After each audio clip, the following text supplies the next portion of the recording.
JJ and Pug Show. This is November 26, 2024, part 2, recording from the Highland Communities Podcast Studios. I had to get that out because I knew this was coming in. This is Chaotic by Memphis Mayfire. Another one that was in your algorithm after I sent you. Actually, no. This one came beforehand. No. My kids sing this song all the time. They have no idea what it means. They're like, Dad, what's chaotic mean? I'm like, don't worry about it. It's just really cool. Just sing. Oh yeah, it's easy to sing along to. It's crazy.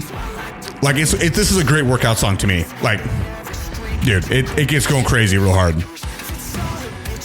Anyway, so this is a sports podcast. For those of you who do not want to listen to us talk about sports, listen anyway. Yeah. Because we got stuff to talk about. And you may learn something. Crazy week of Week 12 football, I think it is. Let's just get it right out of the gate. This is a great song to talk about a chaotic song. That Commanders-Cowboys game was straight drunk. It was out of control. It was an emotional roller coaster, bro. Made no sense. Made zero sense. So the night or two before, my buddy calls me. He's a Redskins fan, right? And he's like, so are we betting? I was like, of course you would call him one a bet because your team is legit. Yeah. And my team is, well, all second string. But he said, you know what? In the nature of just good sportsmanship, yes, I'll bet you lunch. We'll bet. So he's like, all right. I'm like, I go into this weekend thinking, I know I'm going to pay him lunch. And you know what? It's fine. I'm doing L. Like, it's fine. Bro, that game, I don't know how. But, you know, it's to be said that you played sports. Yeah. It doesn't matter how good both teams are, how bad they are. When it's a rivalry game, an in-conference rivalry game, anything can happen. Okay, so and we'll talk about the Cardinals later, but that's another prime example of it.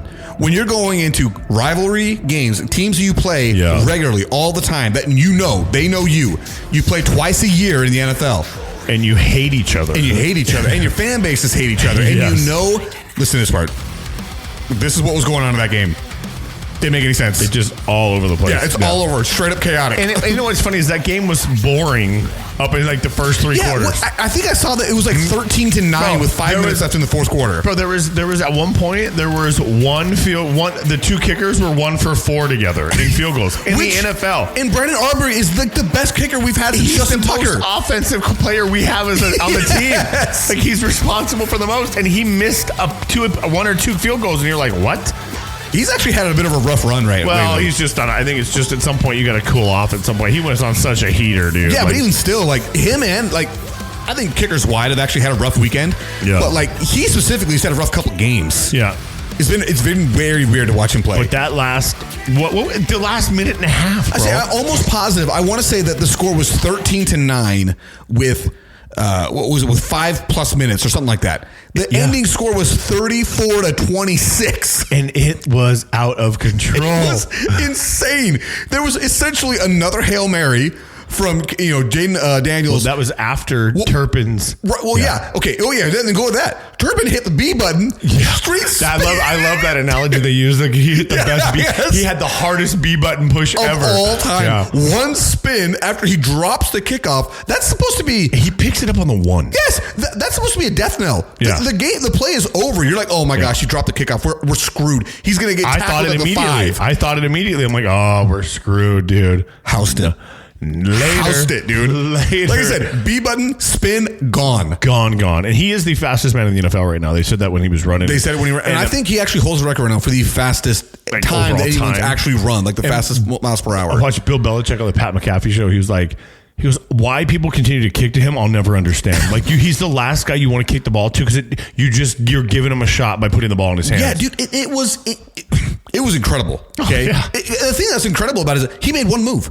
B run straight up. It's just like he found a seam, hit it, gone. Yeah. And then basically again a Hail Mary basically situation where Jaden Daniels hits Terry McLaurin of all people, and you drop 8 in coverage. You've got 3 linemen. Dropped 8 in coverage, and you let a guy seam down the sideline. 86 yards. Oh my god! How that should not be possible? It was out of control. Okay, and then their kicker misses the extra point.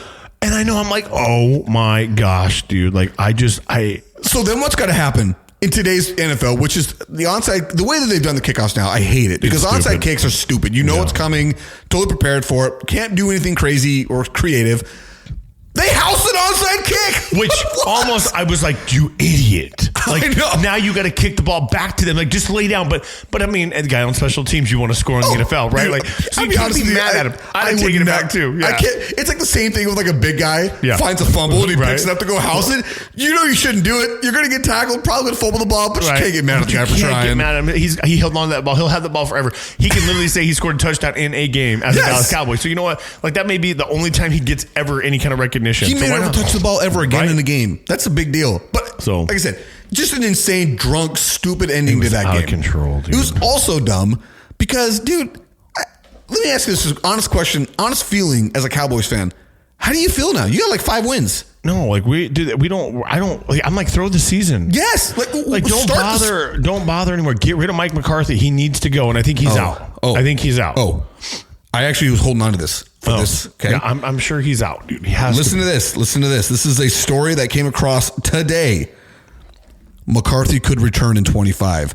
Cowboys Jerry Jones open to extending coach, quote, I don't think that's crazy at all, unquote. Yeah, but that's just Jerry Jones not wanting to see, because you can't say it out loud that I'm not going to in the middle of the season, because what's Mike McCarthy going to do? Not care. You can say that. How long was Jason Garrett your coach? I know, but I'm thinking I don't know, dude. I just can't handle him. Jerry Jones has a I'll tell you, call it good or call it terrible, however you want to call it, track record of being terrible, insanely patient with coaches. I know he's an idiot. He's the problem with the organization. The thing that drives me nuts about that, it'd be one thing if they listen, who else are you going to hire? Mike Vrabel's out there. Bill Belichick is out there. Okay, you've got 2 bona fide good head coaches. One considered to be the all-time greatest. Can you imagine, like, I think if Bill Belichick comes back and the Cowboys have the talent. It's never been about talent. Yeah, no, they got talent on the team. Dude, if he can turn that organization around, dude, he becomes the most winningest head coach ever. I think Bill Belichick wouldn't touch the Cowboys with a 10-foot pole. You never know. I don't think I say 10 foot. That's probably way too short. He's not touching them with a 39.5-foot pole. It's Christmas time. Yeah. He's not doing it. And the reason why? Who's in charge? Yeah, but I think if anybody could tell Jerry to sit that, down. I don't think anybody's going to tell Jerry. I know, but if there was going to be somebody, I would put my money on Bill Belichick, because I'd be like, hey, listen, 6 championships, dynasty, you can go take a seat in your owner's box, and when I need you, I'll call you. But if that's not what you want, don't hire me. And I think that would be the first thing where Jerry says, okay, goodbye. And He's not going to let it. Dude, he didn't let the coaches that were winning Super Bowls be in charge or take any credit for it. There's no chance. He's not giving that up now. He's even more entrenched in his ways. Oh, he's so terrible. I'm just glad he's not my owner.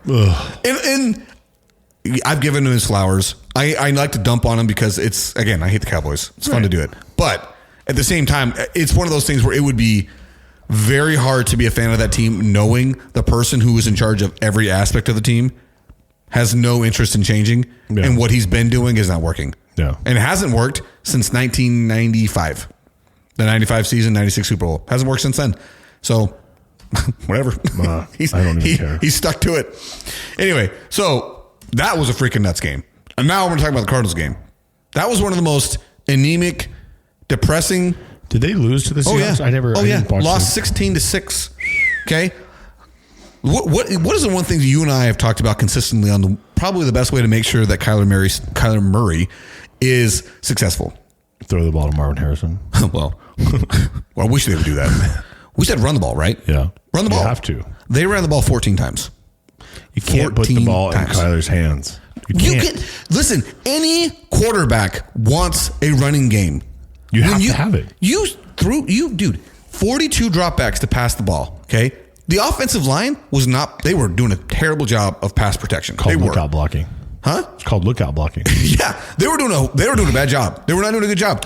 So what do? Run the ball. And the thing is, it'd be one thing if we were down 21-3 going into the third. And you need to score.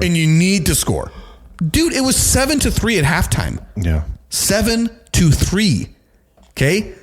Up until this last game, the Cardinals were the only team that had scored a touchdown on every single goal-to-go possession that they had all season. That stopped because they stopped running the ball. Now, the thing that drives me nuts about it is like, okay, I think James Conner got 8 yards on 7 carries, and most of that came on 1 carry, but that's only 7 carries. You only gave the guy, you didn't even give him 10 shots. Your best running back He's a physically bruising running back. Did you watch the game last night where Derrick Henry just owned the Chargers? Owned them. No, but I'm not surprised. And that's because that's what he does. You just feed him the ball. Maybe he's going to have a carry or 2 or 3 or 4 of 1 yard. But then he's going to break a 40-yarder or a 10-yarder or a 15. Like, it's going to happen.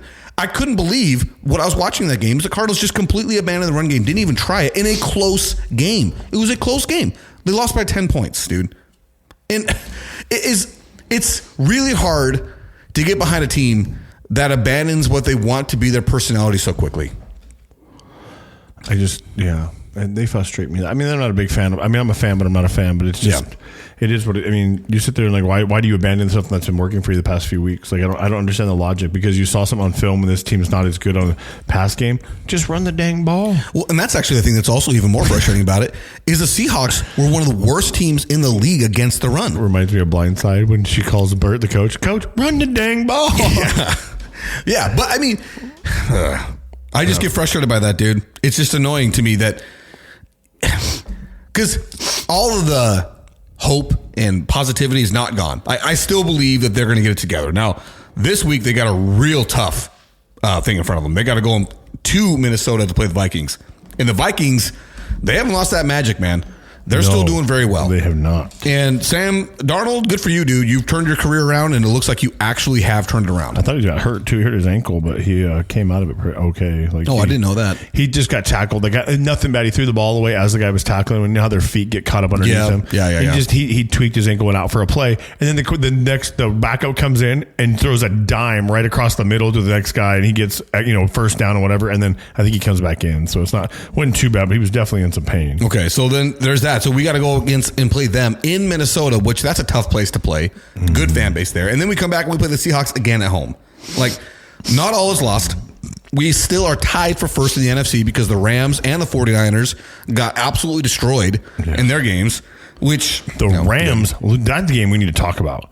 Saquon Barkley. If you are the Giants, you hate what you did by keeping a guy you just cut, Daniel Jones. This is what I want to say to all of you NFC East teams. Stop giving the Eagles your stuff. Stop giving it to them.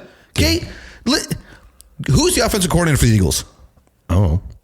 You don't know? Not off the top of my head. Oh, he used to be the ire of every Cowboys fan. Who? Kellen Moore. Oh. And guess what Kellen Moore's doing?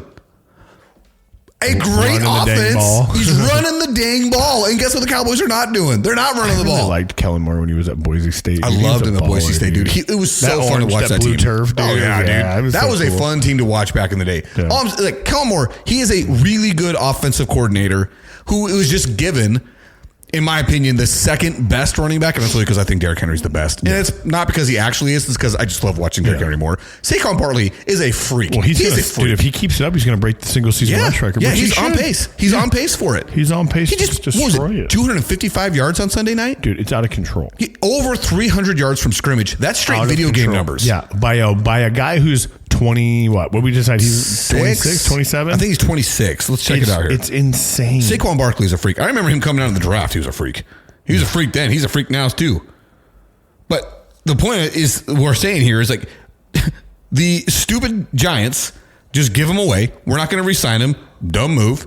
We've all seen the clip with the owner saying, I'm just going to feel really sick if he goes to another team and see him in a Giants uniform. Well, I bet that guy's feeling really terrible now. Yeah. Because why would you get rid of your running back, dude? The whole story was, we can't afford to keep Saquon because we have to keep Daniel Jones. Hey guys, just so you know, you got rid of him. You got Daniel Jones this week, and DeVito is playing. And Danny DeVito's playing. So instead of holding on to the best player on your team, Saquon Barkley, you went to keep the mediocrest quarterback of all time, paying him $40+ billion a year. Didn't even finish out the season with that guy and cut him, while Saquon's over there with the Eagles, absolutely destroying the league. Just having the best possible year he could have. And every Eagles fan is over there saying, thank you, New York. Thank you. Yeah, for real. And they probably also should be saying the same thing to, the Cowboys. Thank you for Kellen Moore. Although I think Kellen Moore had a stop in San Diego before he went to Philly. Yeah, I'm pretty sure. So anyway, and I don't know if this guy's any good, But just before the season started, the Redskins traded Jahan Dotson, their first round draft pick receiver, to the Eagles. I don't know if he's any good, but it's like, all you guys stop giving the Eagles stuff, okay? They don't need it. No, they don't. And he's 27 this year. See? Baller. Yeah, dude. I mean, and then you see games like the Panthers almost beat the Chiefs. They go down to the last play, which you can't give Patrick Mahomes the ball and think he's not going to get in field goal range. Oh, yeah, he's going to do it. I knew that game was not going into overtime, but the fact that quarterback, whatever his name is, Bryce Young, actually got him in a position where they were tied going into the last drive. Dude, Bryce Young has played quite well since he got benched. So, since coming back around, he's actually played all right on probably the worst team in the NFL in the Panthers. He's done pretty good. Yeah, no, especially when you battle it out with the Chiefs. Yeah, it's a pretty good deal. The thing about the Chiefs is dude, at what point do you be like, hey guys, are we ever going to be able to have a game where we're not stressing in the fourth quarter? Is that ever going to happen? Because even that game against the Bills, I know it was a 9-point game, but it was 4th and 2 before Josh Allen became Superman. Right. So it's not like that was that big of a difference score wise as it seemed in the end. Just so much, dude. These games this week were all that weird, man. So, by the way, when are you going to talk about the Lions? Let's just get it out of the way. Okay. I heard somebody say this about the Lions, and it's probably one of the best. I wish I could remember who said it, but it was basically this. It's not personal with the Lions. They hate everyone equally. They have absolute disdain for every other team they play against. They play with a chip on their shoulder like nobody's business, and I freaking hate that I like it. I love it. Well, I know, I just don't like it because I'm a Detroit fan. But it makes me if this is happening in here in which the Cowboys aren't going there. True, that's so. At least for me, I really hope they win the whole thing. Just for I want them to win Dan it so Campbell bad. And the guys, they deserve it. I want exactly. That's what it is. They deserve it. I want them to win a championship so badly. I love the way that they've built their team. I love the way that they've built the culture of that team. Dude, it's so hardcore. It's like when you think about the early 2000s Pistons teams that were just the most hardcore, hard-nosed defensive Ben Wallace teams. Days, yeah, dude. Rasheed Wallace and Ben Wallace. And for this isn't the same thing, but it's they are just as hardcore. It is a hardcore football team in Detroit. Great running back duo between the two of them, dude. It's just you get everything you need out of a running back between the two of them. Oh yeah, short and long, or short and hard. You need to go downhill. Let's go. You got Montgomery. Let's go, baby. You want somebody out of the backfield on a sweep or some flat. You got Boom. You've got Gibbs. You're like, dude, what they and the thing is Montgomery can do both. Yeah, I think Montgomery is such an underrated running back. He is so good. He runs so hard, dude. He is, and he's like a freaking bowling ball. He's 5'9", 5'10", probably 230. Off of everybody, dude. And then obviously Amon-Ra St. Brown, one of the coolest names there is in pro sports, and he's 5'10", a fury. Dude, and then you got Jared Goff. The most. But hey, when you have all that, you can have Jared Goff. I don't want to crap on Jared Goff because I think he's really good. It's just funny because I don't look at his personality and think of, oh, that's a hardcore dude there. Because even Tom Brady was a hardcore dude. You know what I mean? Tom had some fire to him. Jared Goff looks like that guy he's ready to go surfing the minute the game's over. Yeah, he's not a dog. Yeah, but he's playing like one, dude. He's playing very, very well. Even that game that he threw 5 picks in, they still won. They're finding ways to win, and that's the thing about that's what makes his team so dangerous. Is the Detroit Lions are finding ways to win, even when our quarterback throws 5 picks. Dude, what was that score? The final score was 24-6 or something like that, right? It was the Lions throttled the team. 24-6. 24-6. They throttled the Colts, and it was crazy. I felt like Anthony Richardson was actually kind of playing okay. No, but they just put the clamps on it, man. 24-6 doesn't sound like a huge score. They hate everybody equally. Yes, exactly. But considering the last week they won 52-6, I mean, yeah, that's insane. Did you watch the Thursday night game, by the way, with the Browns and the Steelers? Mm-mm. Dude, it was a straight up snow globe. You couldn't see the broadcast because of the snow. And you know what? Wherever I saw a view of the game from they were in a place, but it was a snow globe view. Yeah. Did you see that? No, I didn't, but that's cool. It was super cool because wherever they were at, it was I don't know. I almost want to think it was in Vegas, but it probably wasn't. But it was this huge screen in the view. Oh, no, I think I know what you're talking about. It is. They have one here in Scottsdale, I think. Where it's almost like a dome style screen, but it's as if you were in the stadium. And you're sitting there in these chairs. Yeah, I've seen the broadcast different games doing that way. Yeah, and it was snowing, so it was literally you were looking out of a snow globe. Dude, that's cool. It was really cool. That's really cool. But it was the most. I don't know, picturesque football game when it comes to like, this is what we think of when you think of like winter football. Frozen tundra. Hey, the frozen tundra. And that's where I was saying when I'm watching this game, I was like, I just told Jason about this. Literally that day, the whole rest of the country plays in snow.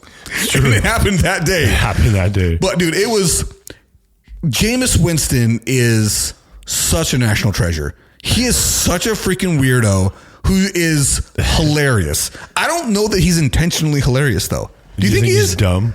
I just think he's goofy. Like somebody jump off side. Yeah. Stuff like, I think he just says exactly what's on his mind. He has no, like, there's no like hit the hang away. There's no filter. There's nothing. It just he thinks that he says it. And he's like, oh shoot, I just said that. I remember when he was in college in Florida State, he got in trouble for quote unquote stealing crab legs from a Publix grocery store. Okay. And later when he got drafted, he was being interviewed during the draft process. He's being interviewed by John Gruden. Remember, he did like the quarterback camp. Yeah. And he was basically saying, "What were you thinking?" And at this point, Jameis knew he couldn't say anything in college because at that point you couldn't give anybody anything. He's like, "But what do you do when someone says you can have them?" He's like, "Because what do you say?" He's like, "Bro, they just gave me the crab legs. They said here they're yours." But that's an impermissible benefit when he was in the NCAA, so he couldn't. So like. I remember thinking then, I'm like, oh man, this he's no good. He's an idiot. He's a loser. He's just stealing and taking advantage of himself. Come to find out, no, dude, he is as innocent a dude as there is who just what am I supposed to do? Yeah, they gave him to me.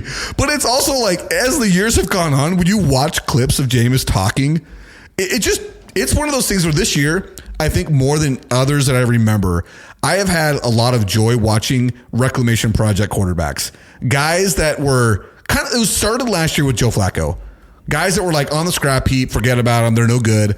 And then they come in and they have their moment. Like Jameis may never have another rest of the moment, but that moment on Thursday night was a big deal. Like that's a big moment for him. And obviously Sam Darnold, he's having his moment this year where he's turning out to be pretty solid. Like, dude, Jameis Winston's a funny guy. He's a goof. That's a good way. He is straight up goofy. Yeah, he is straight up goofy out of a Goofy movie. Call him a goof troop, dude. He's just a goof troop, bro. Dude, oh man, remember that show, The Goof Troop? Oh, dude, I loved that show back in the day. Well, and then the Vikings continue to pour it on the Bears. The Bears thought they had a win again in overtime. They lost it. You know, that's Caleb Williams. Whatever. When was the last time you talked to Jeremy about Caleb Williams, huh? You know what's funny is I actually talked to a guy yesterday, my daughter's coach, when she was leaving the soccer game. He had a Bears hat on. Oh, yeah? And they were like, he's walking over to the field and he goes, hey, we didn't bring permission slips to take the kids home. So the kids are going to have to go back to the school and you can pick them up there. I said, no, I'm taking my daughter. There's nothing you can do. Like, you can't keep my daughter. Okay. So I'm taking her.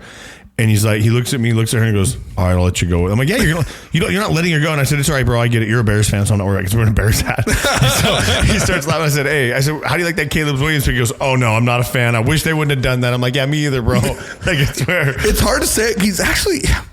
He's not playing that bad. He had a couple good like scrambling plays where he found Swift on the sideline, and that was a great play. I saw somebody clip that throw and catch right there and said, this right here would have never happened in 2001. DeAndre Swift would have been in the hospital. Just because they would have hit him that hard. The safety was closing there. They can't do that anymore. No, can't touch him. Yeah. Like if that was Sean. Oh gosh, what was the guy? Roy Sean Taylor. Williams. Sean Taylor would have decapitated him. Rest in peace. Yeah. Yeah. Oh yeah. Ed Reed. Oh, Ed Reed coming over the Chancellor. Oh, bro, that'd be bad news, dude. So. Not taking away from how pinpoint a throw it was and how good a catch it was. 20 years ago, that don't happen. Yeah, it's a different game now. 20 years ago, he's waking up. He's waking up like 3 days later. Like, what happened? If he wakes up at all, dude, that would have been the play where we're like, okay, we saw somebody die on live TV. But even still, like, he's had some plays. And one of the things that I noticed, I watched not this last game, but the game before, and I remember who they were playing.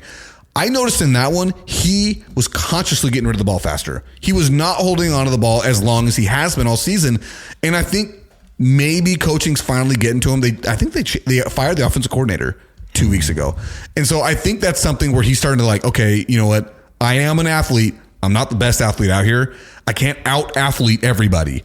And you know, maybe he's going to be the guy that everybody said he was going to be that I didn't see for a long time. Maybe. I'm not going to say no. Anything can happen. I just think that the last 2 weeks, I've actually been quite impressed with his change subtle, not big changes, but the little changes that I felt like decision making. Yes, if you will. I feel that it was necessary. But even in that, in a loss, they're still 4-7, and he came onto a team that won 7 games last year with Justin Fields. So, and they only got better. I mean, they added Keenan Allen, they added Rome Odunze, they added DeAndre Swift. I mean, so they got better. Cooper. Oh, not Cooper. Yeah, who's number? Yeah, is he still playing for? Who did they add? They added Keenan Allen. But who's the other receiver they have? DJ Moore. Yeah, they've had him. Yeah, they had him that year. He was the pickup. I'm thinking something. Yeah. Okay, yeah, but the point I'm trying to say, like, they got better, but so far they are not better. No. In fact, they're on pace to be the exact same team they were last year. So, what's that say about Justin Fields? Maybe he wasn't the problem. Yeah, I think that. The Dolphins absolutely blasted the Patriots, which was good for me. Yeah. I would also like to let everybody know I regret not having traded Tyreek Hill much earlier in the season because he has been an absolute dud. Terror or no? No, he's a dud, man. It's like, why is he even out there? Jalen Waddle's completely taken over that offense. Really? Yeah, him and Jonnu Smith. Tyreek Hill is just this all there. Goes back to? Don't get arrested, bro. Bad karma. Yes. Maybe don't be a jerk to the police. I don't know. Don't be an idiot. Which is funny. That's the one game he's had this year, which was really good. Right. Outside of that, he has been basically anonymous. Yeah. So, and I thought maybe it was because Tua wasn't the quarterback. Nope. Turns out he's just like a decoy now for Jalen Waddle and Jonnu Smith to get the ball. And dude, Raheem Mostert, that guy has he's the sole reason why I'm losing this season so badly. Speaking of which, I don't know who this is in our league. The person that played me this last week. Who is it? I gotta see it. You have to tell me who it is. It's got to be my brother-in-law. It is your brother-in-law. I beat him. What? Oh, you know what? In his defense, he's been moving across country. I bet you didn't even pay attention. Zero. Suck it, I am not giving him any credit. You lost to the worst. Lost. Oh, my gosh. You lost to a guy that plays with most Cardinal players. Devin, listen, bro. I have 3 wins on the season now. Okay? I beat him with all Cardinals. That's my team again. That's embarrassing. And the Cardinals scored 6 points yesterday. Jeez, dude. I just think it was funny. Anytime that I beat anybody, I just want to be like, that doesn't feel good, does it? So, Devin, you lost to me. The only person I care about beating in our league is Kara. And every year that we played, we've always split, so neither one of us can talk trash. I actually think I beat her to the one time I played her this season. But I just wait because we both just sit back and just win the first one. It's fine, but who wins the second one is what matters. That's what really matters. Because it's either going to be a sweep or we're tied and we can't talk crap to each other. So, all right. So the Buccaneers. Speaking of reclamation projects, people that I'm happy to see having good years. Baker is a dog. I love that. He is a dog. I love how he hustled. He's up there winning by a 10, and he's still hustling downfield to throw a block. Dude, he is sprinting down the field, dude. I was telling this to my buddy. I remember in the draft when Baker was coming out. It was Baker Mayfield, Josh Allen, Sam Darnold, and Josh Rosen, and Lamar Jackson. Those are the 5 quarterbacks taken in that first round. Baker was number 1. And I remember before that, everyone saying it was going to be Sam Darnold. Nobody knew who was going to be number 1. And I remember telling my buddy Zach, who's been on the show a couple times up in Denver. It's like, I don't know that I want Baker to be the pick for the Cardinals because I didn't really know much. But I was like, there's no quarterback I like more than that guy. Yeah. Like, he's such a hardcore dude for a quarterback. He's, like I said, he's a dog, man. And he struggled, but he turned his whole career around. And he... Amazing what happens when you get out of Cleveland. Out of Cleveland, yeah. And you know what? This is, again, a huge, dump on the Cleveland Browns. Guys, he took you to the playoffs. He won a playoff game in Cleveland. And you decided now we'd rather have Deshaun Watson. And that has completely backfired, and you deserve every ounce of that backfire, Cleveland front office. Because Baker Mayfield was not your problem. In fact, when he was in Cleveland, was he like the greatest quarterback of all time? No, but that dude played hurt. Yeah. He played through every injury to be on the field because he's a freaking dog. He's a dog. He's a dog. Have you heard of that show? It's with Rob Gronkowski and Julian Edelman. They're called Dudes on Dudes. Yeah. You started listening to it? It's funny. Dude, I really like it. Rob Gronk. Rob Gronk. He was so telling a story about how when he was at University of Arizona, when they had him do a college recruit with him one time and he got chased by a helicopter and they were hiding under a car. Yeah, and he's like, and I totally thought he was coming to Arizona. I totally thought he was going to do it. And he became a devil. We went to ASU instead. And he goes, I never saw him again. And then years later, 2016, I'm on the Patriots. Yes. Dude, I like that show. I think it's pretty cool. The one that they did on Baker, they were like, obviously all they do is talk good about these guys. They're not out there to, talk crap on them. But like the way that they talk about them, they're like, yeah, dude, he's a dog. He is a straight up dog. Like they have like different categories for what they call these dudes, right? And I freaking love it. I'm so happy to see Baker Mayfield having the year he's having. Yeah, he's doing great. So they crushed the Giants, by the way, 30-7. We talked about that crazy Cowboys Commanders. We talked about the Chiefs Panthers.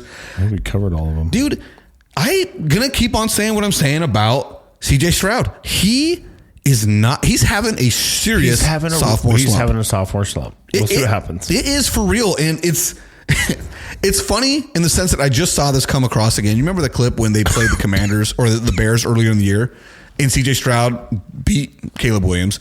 And he's talking to Caleb as if he's like a 10-year vet. It's like, hey, don't worry about it, man. You'll get there. You just know that greatness is all in you. And at the time, I kind of thought, that seems a little bit premature to be doing that. But you know what? He did have a really good year.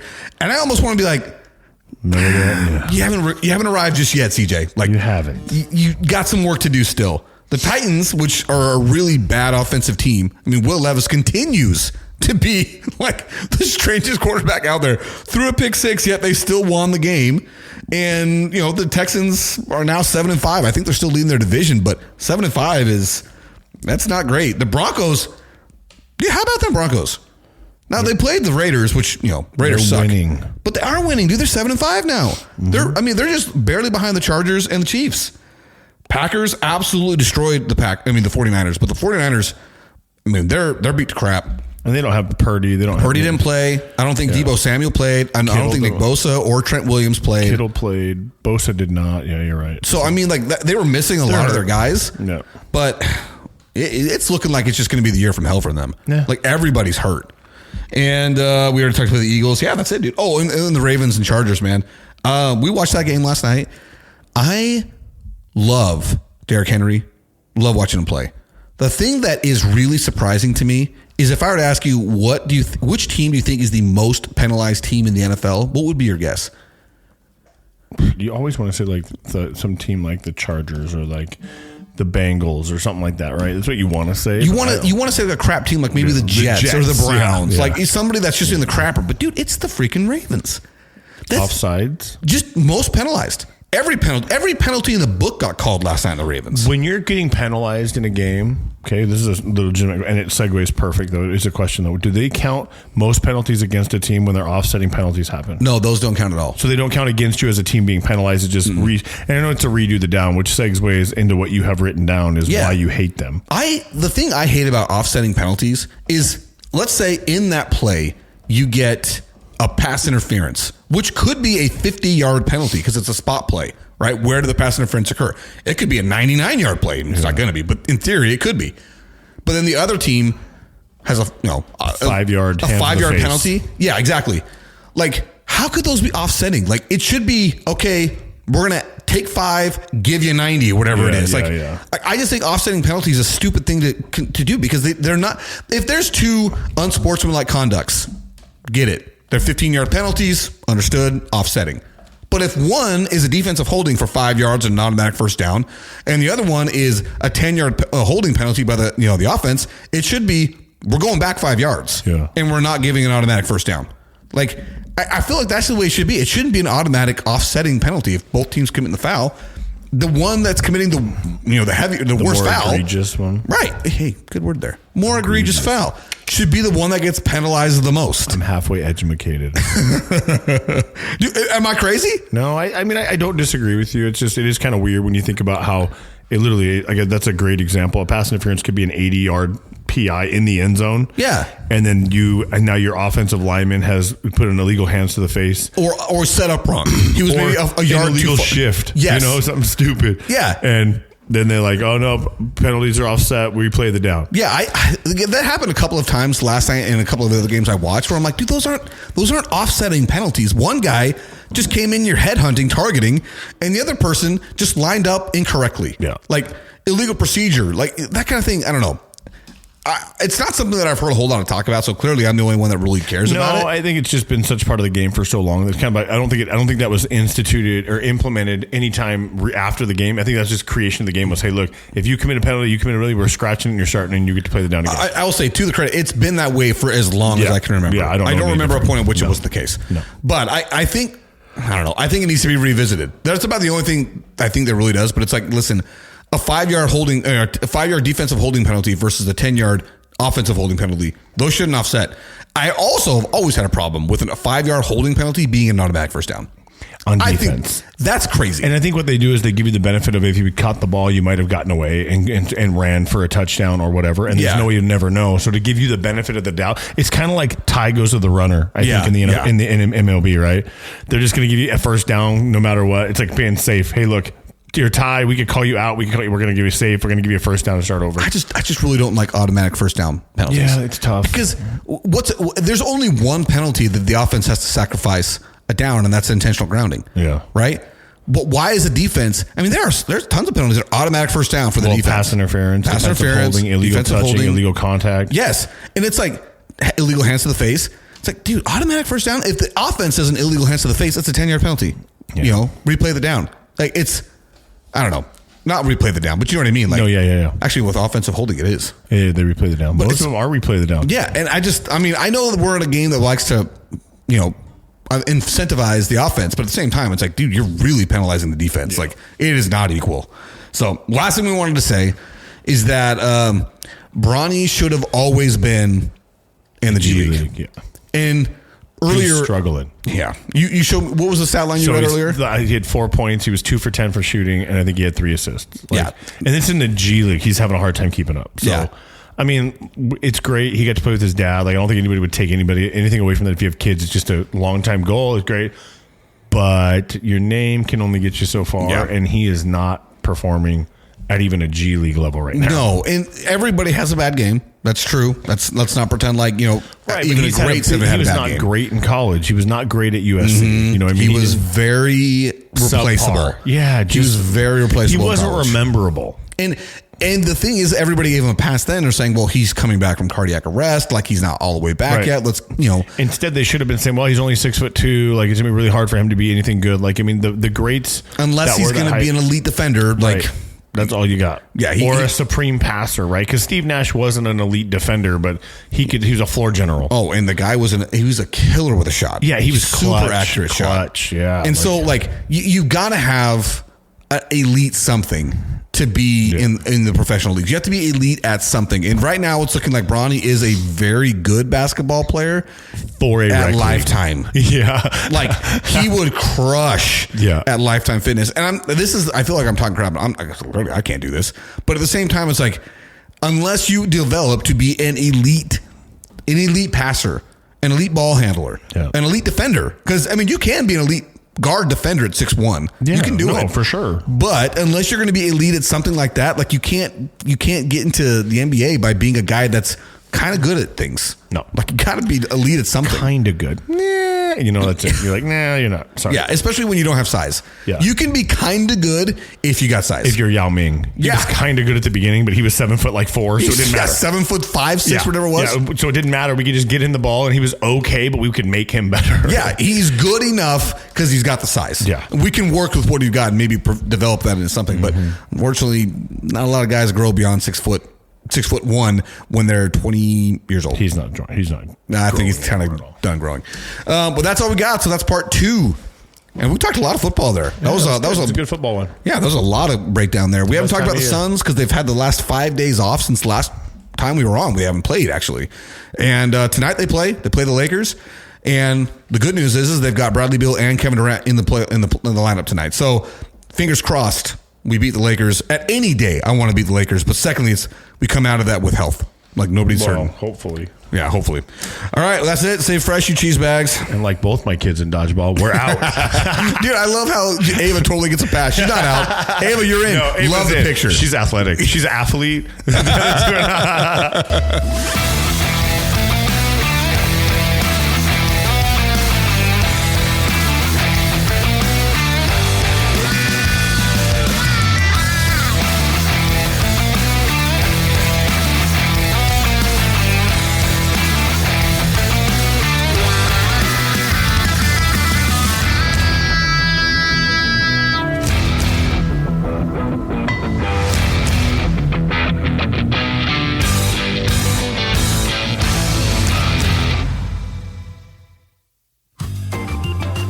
JJ and Pug Show theme song was written, composed, and performed by Lane Hartman. Special thanks to Highland Communities for all the support given to our show. You can find the JJ and Pug Show podcast wherever you do listen to podcasts. Look us up on Facebook, Instagram, and TikTok. Remember to share the show with your friends and family and subscribe wherever you do listen. If you're able to, please feel free to support us by sending a donation to us by going to ko-fi.com/the JJ and Pug Show. That is ko-fi.com/the JJ and Pug Show. Again, thank you so much, everybody, for all the support, whether that is by simply listening, whether that is sharing it with a friend, or giving us that sweet, sweet cash. We truly appreciate it all. Thank you so much.